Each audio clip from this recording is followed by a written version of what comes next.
Bonjour et bienvenue dans Dissolution. La situation internationale peut être très inquiétante, surtout quand elle concerne les États-Unis. On ira voir comment la résistance parlementaire s'y organise. De notre côté, notre droite extrémisée s'inspire des méthodes outre-Atlantique et veut s'attaquer à l'institution judiciaire, augurant des jours inquiétants si elle parvient à ses fins. Dans le même temps, une ministre aurait agressé verbalement une fonctionnaire de l'Assemblée nationale et lui renvoie la faute en se présentant en victime, montrant sa conception cavalière du parlementarisme.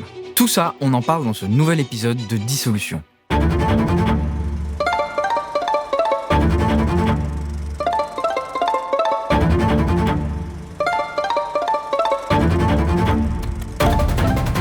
Je dissous donc ce soir l'Assemblée nationale.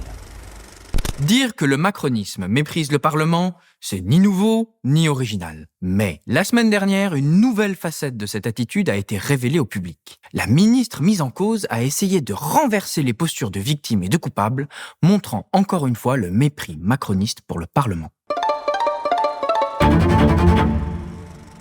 Rachida Dati défendait une proposition de loi pour créer une holding de l'audiovisuel public. Comme l'ont très bien expliqué il y a un temps Usul et Loumi dans un épisode de Rhinocéros, cette loi était surtout un déguisement pour finir de mettre sous la coupe néolibérale l'audiovisuel public, voire de faire en sorte qu'il ne soit plus du tout public. La mobilisation des syndicats de l'audiovisuel a été si forte que les ministres ont fini par abandonner le projet, a-t-on appris cette semaine. Comme quoi, la lutte paye. Mais avant ça, le 2 avril, en commission des affaires culturelles, un incident assez grave a eu lieu. Hier soir, lors de notre commission, se sont déroulés des faits graves.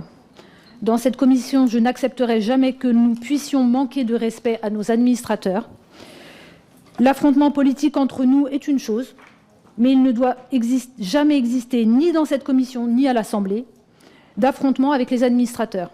Ainsi, Rachida Dati aurait pris à partie une administratrice de l'Assemblée nationale. Ces administrateurs aident les députés dans leurs tâches et sont parfois chargés de prendre certaines décisions en appliquant le règlement de l'Assemblée. Ici, Rachida Dati n'était pas d'accord sur une décision de recevabilité d'un de ses amendements. Je souhaite que la ministre reconnaisse son comportement et s'excuse auprès de notre commission. Je tiens à dire ici que les débats doivent se dérouler de façon calme et apaisée. Elle n'est pas obligée de le faire oralement. Alors, loin de s'excuser oralement, ou par écrit même, la ministre s'est défendue de la façon la plus suspecte possible. Elle en a même oublié son micro. Je vous remercie, chers collègues. Nous pouvons débuter. Madame la ministre, bien sûr.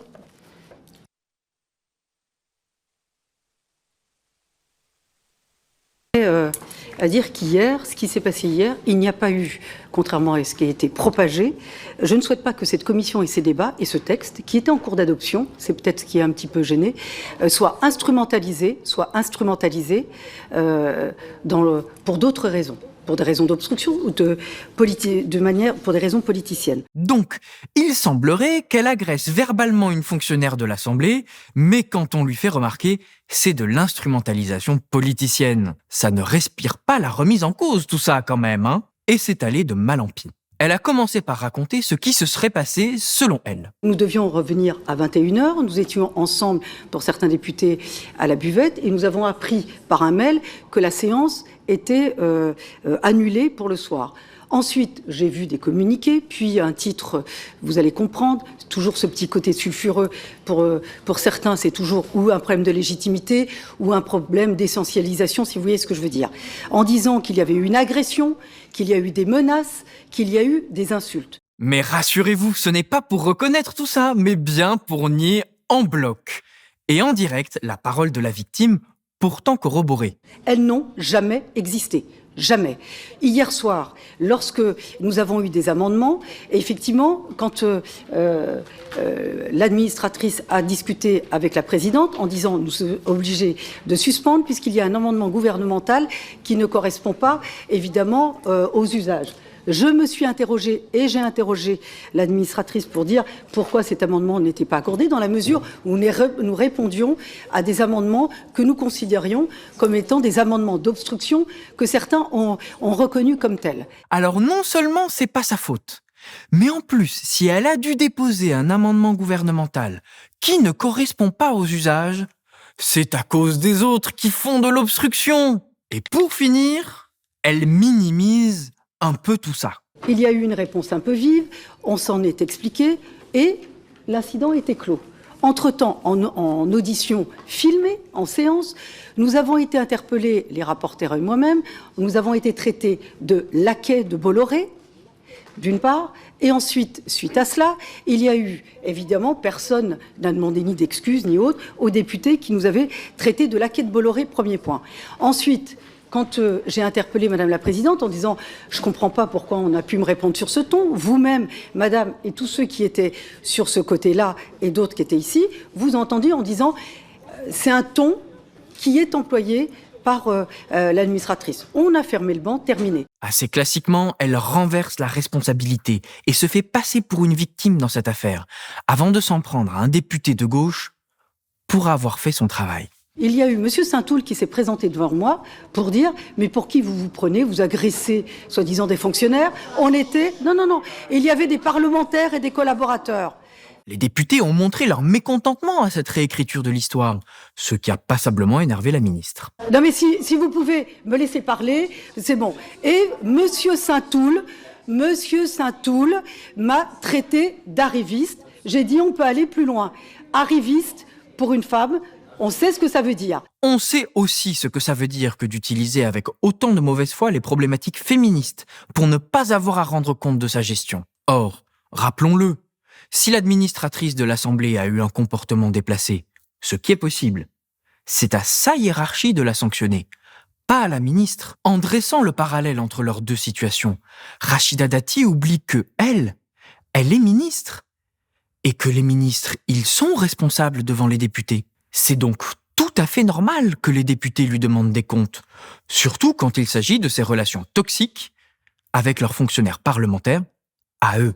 Faisons un point sur l'exécutif macroniste. Alexis Kohler, ancien secrétaire général de l'Élysée, le bras droit d'Emmanuel Macron, persiste dans son refus de se rendre aux convocations de commissions d'enquête parlementaires. En effet, le Sénat a ouvert une première enquête sur le scandale des eaux en bouteille. Ce refus de se rendre à la convocation est un aveu que l'Élysée savait, voire peut-être que l'Élysée a participé à la dissimulation de ces violations de la loi. Je le dis donc solennellement, il n'y a pas de dispense pour Alexis Kohler. L'Élysée n'est pas une cité interdite. Et donc, Monsieur le Président, à situation exceptionnelle, mesure exceptionnelle, nous allons faire toute la transparence sur ce que nous savons de la présence de l'Élysée dans cette affaire. Nous avons donc décidé de faire un acte inédit. Nous avons reçu un total de 74 pages de documents, ce qui démontre d'ailleurs la densité des échanges entre Nestlé et l'Élysée. De la même façon, Alexis Kohler, le même, a refusé de se rendre aux convocations de la Commission des finances de l'Assemblée qui enquête sur les difficultés budgétaires. En particulier, les députés voulaient savoir pourquoi le budget de l'an dernier n'a pas été adapté par le gouvernement, au vu des éléments budgétaires catastrophiques. Pour se défendre et refuser de se rendre aux convocations, Alexis Kohler a invoqué la séparation des pouvoirs. L'argument est fallacieux. Comme les députés l'ont fait remarquer souvent, d'autres avant lui se sont rendus aux convocations des commissions. Tout ceci tend à faire penser que derrière Alexis Kohler se cache en réalité la personne d'Emmanuel Macron lui-même. Les macronistes, habitués durant leur premier quinquennat à avoir un parlement docile et soumis, sont décontenancés quand les chambres parlementaires leur échappent.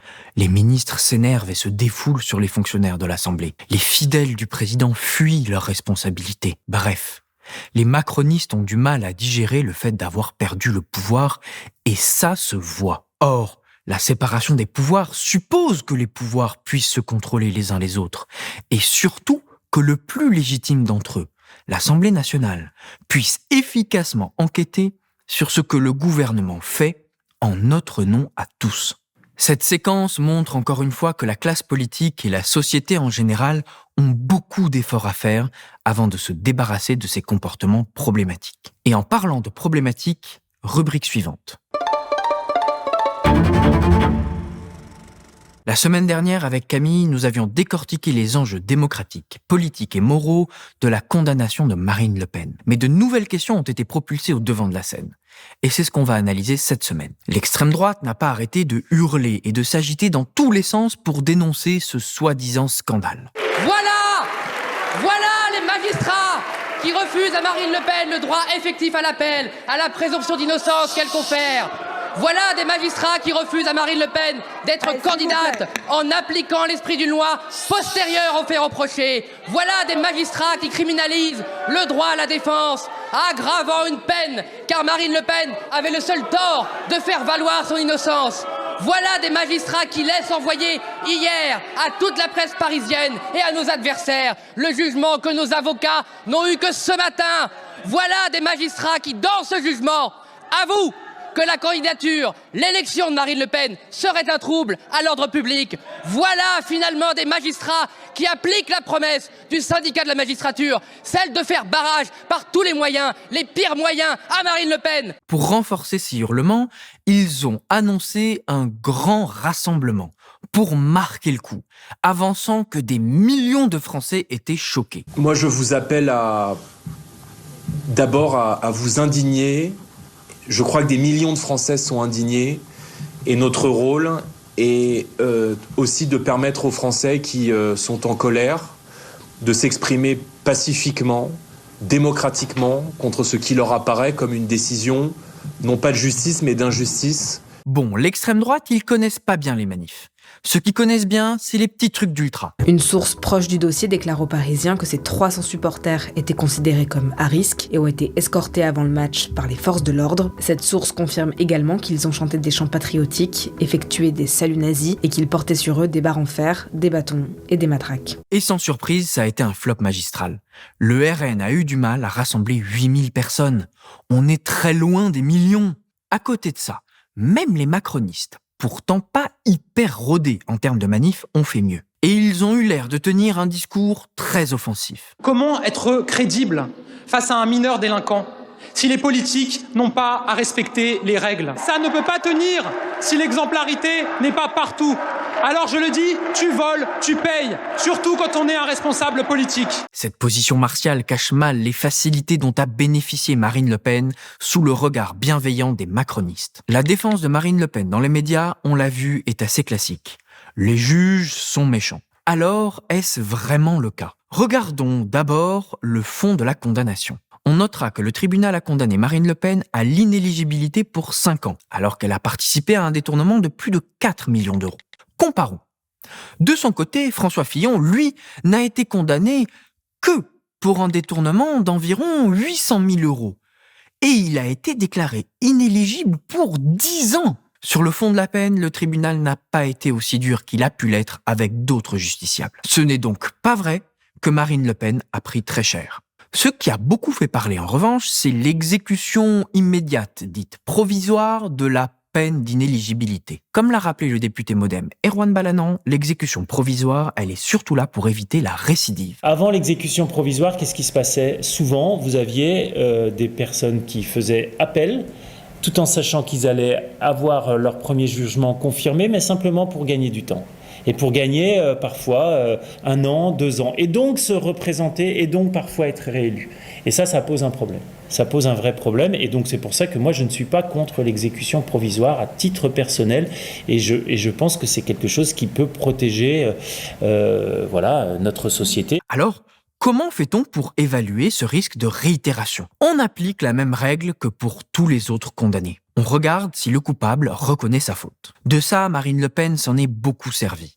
Elle a estimé que parce qu'elle clamait son innocence, elle était punie davantage. Il y a une criminalisation dans le jugement, en fait, des droits de la défense. C'est-à-dire que si vous vous défendez, eh bien, je vais vous condamner 2 fois plus durement. Mais il me semble que les droits de la défense, le principe même, c'est de pouvoir se défendre. Eh bien non, vous n'avez pas le droit de vous défendre. Voilà. Et le simple fait de se défendre, eh bien, justifie la condamnation à mort. Dit comme ça peut sembler convaincant. Elle a le droit de clamer son innocence. Cependant, la question n'est pas là. Elle n'est plus complètement innocente. Elle a été jugée coupable et le tribunal est obligé d'estimer qu'elle est bien coupable dans la décision où il la juge coupable. Et le problème, il est là. Si le coupable refuse d'admettre ce qu'il a fait, que c'était interdit, quelle garantie avons-nous en tant que société qu'il ne va pas recommencer? Le cœur de la question, il est là. Marine Le Pen est dans le déni. qui reste une des principales causes de récidive que l'exécution provisoire est censée empêcher. Ce qu'on sait en matière de lutte contre la récidive, c'est que la première étape, c'est que le prévenu, l'auteur, commence par reconnaître son acte et en mesurer la portée et comprendre pourquoi il était en infraction. Et s'il ne le fait pas, les risques de récidive sont plus grands. Donc quand je regarde la défense du RN, je me dis, on a là exactement des gens qui sont vraiment conditionnés, qui sont prêts à la récidive, vu qu'ils n'ont aucune conscience de ce qu'ils ont fait. Pas un mot d'excuse, quand même, à l'égard des Européens à qui ils ont volé de l'argent. Il y a un déni. Et en soi, quand on apprécie le caractère de récidive, c'est pas parce que vous êtes au même endroit que vous allez faire la même chose. Non, c'est votre compréhension de la faute, quelque part votre mot d'excuse pour ne pas recommencer. Et puis, je pense que ça rejoint le terme juridique approprié de la récidive. C'est donc assez logique que Marine Le Pen soit condamnée à de l'exécution provisoire. Si détourner ces millions, c'est pas un problème pour elle alors qu'elle n'était que députée européenne, imaginez ce qu'elle pourra faire à la présidence de la République. Enfin, contrairement à ce qu'elle avance, son droit d'appel n'est pas remis en cause, elle sera bien rejugée. Mais en plus, le calendrier judiciaire a été plié en 4 pour elle. En effet, la Cour d'appel de Paris a annoncé pouvoir juger l'appel de Marine Le Pen à l'été 2026, laissant un temps suffisant au RN pour trouver un autre candidat si cette dernière venait à être condamnée. Or, comme l'a rappelé la sénatrice PS Laurence Rossignol, cette accélération inédite du délai d'appel, normalement beaucoup plus long, est une entorse au principe d'égalité. La sénatrice que je suis, qui accompagne de nombreuses femmes victimes de viols, de divorces dans lesquels elles ont été spoliées, dans lesquels leurs enfants sont toujours confiés au père et qui attendent des décisions de cour d'appel, et toutes les avocates avec lesquelles je travaille adoreraient que leurs propres affaires soient l'objet d'une accélération des délais devant la cour d'appel. Cependant, si ça permet de leur couper la chic et de passer à autre chose, on va pas se plaindre. C'est ce qu'a souhaité Marine Le Pen, et c'est assez risque et péril. Voilà, c'est assez risque et péril. Et si ça peut nous épargner d'avoir pendant 2 ans une campagne constante du Rassemblement national avec les mêmes mensonges qui nous sortent aujourd'hui, et d'avoir une décision d'appel, pourquoi pas, puisqu'il y a quelque chose d'exceptionnel dans cette condamnation. Ainsi, la peine de Marine Le Pen ne semble pas disproportionnée. Ces dénégations constantes font craindre le pire pour la suite et le calendrier judiciaire a été adapté pour elle alors que des milliers de justiciables attendent pendant ce temps. Mais pour un petit bonhomme désagréable, ce n'est pas suffisant. L'exécution provisoire installe une peine de mort politique. Monsieur le Premier ministre, notre groupe portera donc dans sa niche de juin une proposition de loi pour supprimer l'exécution provisoire pour les peines d'inéligibilité. Oui, vous avez bien entendu. Parce que la condamnation de Marine Le Pen ne leur plaît pas, ils veulent changer la loi pénale juste pour elle, au nom des principes démocratiques. Pour un élu local, par exemple, vous êtes maire, l'inéligibilité est appliquée avec exécution provisoire, vous perdez votre mandat de maire. Quand bien même seriez-vous relaxé à la Cour, c'est ce que j'appelle le dommage irréversible. Et ça porte aussi atteinte à la présomption d'innocence. Donc je pense que c'est une erreur d'avoir permis qu'on prononce l'exécution provisoire sur l'inéligibilité. C'est un danger immense, à court comme à long terme. Mais c'est pas toujours évident. Alors, c'est quoi le problème? Les députés, c'est fait pour voter les lois, non? Et surtout quand ils trouvent que les lois ne sont pas bonnes. C'est ce que la droite laisse entendre en parlant d'évaluation de la loi. Il faut le faire sereinement, tranquillement, mais il faut le faire, évaluer la loi, les conséquences de cette loi, et voir si elle doit être revue et adaptée. En réalité, sous couvert du discours bien raisonnable de l'évaluation de la loi pour bien vérifier si elle est adaptée, se cache la préservation d'intérêts partisans et politiques très sensible. Cette attaque contre les lois qui veulent garantir la probité politique n'est pas nouvelle, et la droite utilise très souvent une position victimaire pour s'en défendre. À chaque fois que quelqu'un à droite est condamné ou empêché par des accusations ou des condamnations pour atteinte à la probité, la droite présente ça comme une attaque politiquement motivée des juges gauchistes, et donc aussi de la gauche pour empêcher la droite d'arriver au pouvoir. C'est pas la première fois, n'oublions jamais Nicolas Sarkozy, qui, lorsqu'il a été dans ses premiers démêlés judiciaires, avait exactement fait la même chose, mettre en cause les juges qui l'avaient condamné. Et nous avons le même discours de Marine Le Pen aujourd'hui que celui qu'on a eu chez Nicolas Sarkozy. Et qui continue d'ailleurs. Quand ces gens se retrouvent devant la justice, ils considèrent que leur fonction ou leur ambition de fonction devrait leur accorder l'impunité et ils mettent en cause les juges nominalement. Et oui, c'est ça leur analyse de l'affaire Fillon. La France est-elle encore une démocratie ? Beaucoup de nos compatriotes se posent aujourd'hui avec gravité cette question face aux coups de boutoir répétés portés à nos principes fondamentaux. Le candidat de l'opposition, largement favori de l'élection présidentielle de 2017, François Fillon, éliminé. Donc Fillon n'a pas été empêché parce qu'il a détourné de l'argent public au profit de sa femme, mais parce que les juges sont méchants contre la droite. Or, comme le rappelle la sénatrice socialiste Laurence Rossignol, ça c'est un truc spécial à la droite. En fait, tout le monde, à droite comme à gauche, a eu par le passé des condamnations et des affaires. Mais je tiens à dire quand même une chose, c'est que ce soit Fillon, Sarkozy, Le Pen aujourd'hui, à chaque fois que les affaires touchent la droite, ils jouent les victimes, ils pensent que c'est politique. Nous, quand ça nous est arrivé, c'est-à-dire qu'on a fait profil bas, on n'a jamais contesté la décision de justice et on a évité d'en faire un problème politique collectif. Alors que quand même, à droite et à l'extrême droite, il y a une petite tendance à instrumentaliser à des fins politiques une décision de justice. On se souvient des affaires Strauss-Kahn ou Cahuzac qui ont beaucoup secoué le paysage politique à gauche. Quel a été le réflexe de la gauche après cette dernière affaire ? Eh bien, de voter la loi Sapin II, une loi pour la probité en politique. Au lieu de dénoncer une cabale judiciaire, là pour mettre en difficulté la gauche, elle a assumé et proposé des réformes pour la transparence et l'honnêteté politique. Et alors, à côté de ça, comment réagissent les macronistes ? Oui, juste pour compléter, aujourd'hui on parle d'un texte qu'on n'a pas vu. Un texte qui n'est pas déposé, on ne connaît pas les tenants et les aboutissants. Je pense qu'il sera important d'attendre déjà le dépôt de ce texte. Et puis, comme disait très bien Erwan, ne pas refaire... Je veux dire, cette inéligibilité, elle fait suite au procès Cahuzac. On voit bien que, comme il disait très bien Erwan, légiférer dans la précipitation, ce n'est pas la bonne solution. Voilà, pour le moment, en tout cas, attendons le texte. Et puis, je pense qu'il est urgent d'attendre. On va attendre, mais en tous les cas, de toute façon, ça m'étonnerait qu'on soutienne. Voilà. Ils réagissent donc assez mollement, comme des centristes en somme. Ils attendent de voir par où tourne le vent. Mais la difficulté pour eux, c'est qu'ils sont alliés avec cette droite anti-juge. Et leurs positions ne sont pas toujours concordantes, comme l'exemple de la parité le montre. Encore une fois sur ce sujet-là, est-ce qu'on peut y voir des divisions au sein du socle commun sur ce vote-là, sur la parité ? Bah non, vous avez vu le résultat du vote, il n'y a pas de division. Il y a quelques personnes, un ou deux ici et là, qui ont pas voté pour... Ah oui, c'est vrai que le socle commun, c'est les LR. Ah oui.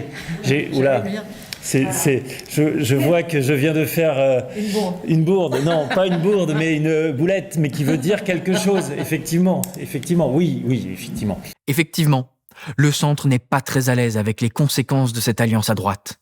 D'autant plus que les défenseurs de la proposition de loi anti-exécution provisoire, comme Éric Ciotti et Laurent Wauquiez, sont eux-mêmes sous le coup d'enquête pour des atteintes à la probité. De là à penser que leurs motivations sont personnelles, il n'y a qu'un pas. Avoir des élus malhonnêtes, c'est une chose. Comme partout avec les humains, dans toutes les sociétés, certains piquent, détournent, oublient, mentent. C'est très difficile de l'empêcher. Mais on peut déjà commencer par dire que ce n'est pas bien de piquer dans la caisse. Et dans les sociétés démocratiques, ça passe nécessairement par la loi pénale. Sans ces garde-fous éthiques, la confiance populaire dans nos institutions chute dangereusement. Et c'est normal. Que penser d'une classe politique occupée à défendre ses intérêts délinquants en même temps qu'elle impose un démantèlement des services publics ? Mais si on regarde ce qui se passe aux États-Unis, on voit que c'est un peu le plan.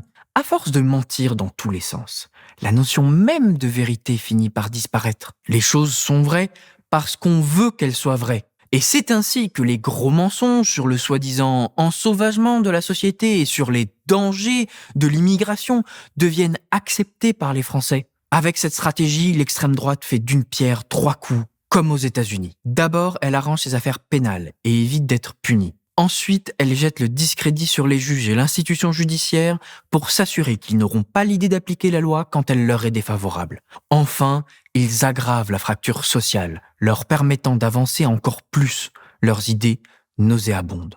Et en parlant des États-Unis, rubrique suivante. Alors que la classe politique française s'émouvait, comme on l'a vu, sur le sort judiciaire de Marine Le Pen, la politique états-unienne a montré à quel point elle était foncièrement bizarre. Lundi 1er avril, Donald Trump avait annoncé le jour de la libération, en imposant des droits de douane très élevés au monde entier. My fellow Americans, this is Liberation Day.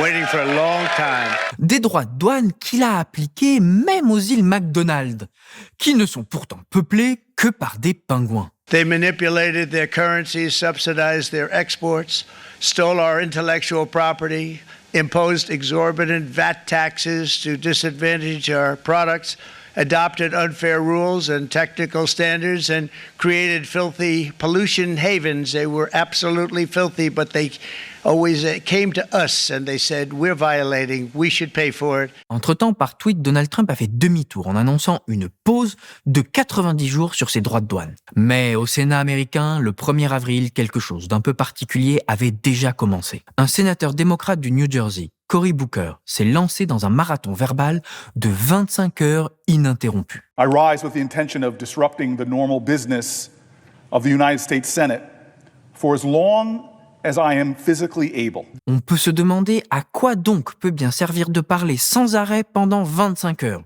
Surtout qu'il a parlé de sujets très divers. Our Social Security offices are being closed already. And the question of why, under the guise of efficiency, but you're hurting our elders who deserve dignity in their retirement. It's stunning to me. I've had farmers from New Jersey to Texas coming to my office about this president freezing contracts that we approved in a bipartisan manner. Il faut savoir que les États-Unis, bien que qualifiés de régime présidentiel, ont une branche législative, le Congrès, beaucoup plus autonome et puissante que notre Parlement à nous. Les deux chambres aux États-Unis s'administrent librement. Ainsi, au Sénat américain, il faut voter pour voter. En effet, les débats au Sénat sont par principe illimités dans le temps. Ils ne cessent que si un vote dit de clôture est adopté réunissant 60% des sénateurs. Et ainsi, la minorité peut bloquer à peu près tout ce qui se passe au Sénat. Une des formes particulières de ce blocage consiste donc à ne jamais lâcher la parole pour empêcher de voter sur le fait de voter. À la fin de son discours de 25 heures donc, le sénateur a fait une référence émue à l'un des leaders du mouvement des droits civiques américains, John Lewis, avant de rendre la parole. He said for us to go out and cause some good trouble, necessary trouble, to redeem the soul of our nation. I want you to redeem the dream. Let's be bold in America, not demean and degrade Americans, not divide us against each other. Let's be bolder in America with a vision that inspires. Let's get back to the ideals that others are threatening. Let's get back to our founding documents, that those imperfect geniuses had some very special words at the end of the Declaration of Independence. It was one of the greatest in all of humanity declarations of interdependence. When our founders said we must mutually pledge to each other our lives, our fortunes, and our sacred honor. We need that now from all Americans. This is a moral moment. It's not left or right, it's right or wrong.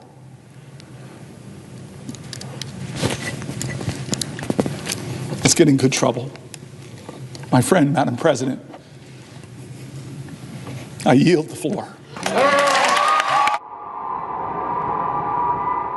C'est donc en terminant sur un leader du mouvement des droits civiques américains que Cory Booker a battu le record précédent détenu par un sénateur du Sud, Strom Thurmond. En 1957, ce dernier avait parlé pendant 24 heures pour bloquer la loi sur les droits civiques qui voulait mettre un terme à la ségrégation raciale. On voit ainsi que l'obstruction parlementaire, ça existe partout.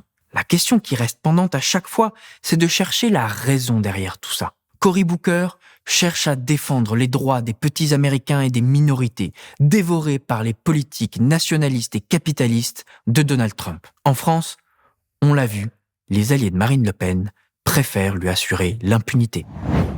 Voilà pour cette fois. Vous retrouverez très vite un nouvel épisode de Dissolution pour décrypter l'actualité politique et parlementaire. N'oubliez pas de liker, de commenter, de partager et si vous le pouvez, de faire un don ou de vous abonner sur blast-info.fr. Dernier point, à l'heure où nous diffusons cette vidéo, il reste 87 jours à attendre avant qu'une nouvelle dissolution soit possible. D'ici là, on vous laisse avec cette citation inspirante. La probité et la justice font la sûreté de la société. La bonté et la bienfaisance en font l'utilité. La douceur et la politesse en font l'agrément. Lessing. Voilà qu'un carteron de procureurs et de juges prétend sortir du droit pour exercer la vendetta du système contre son seul opposant, le Rassemblement national, et contre sa principale incarnation, Marine Le Pen. Il y a des tyrannies qui enferment leurs opposants. Il y a désormais des juges tyrans qui exécutent l'état de droit en place publique.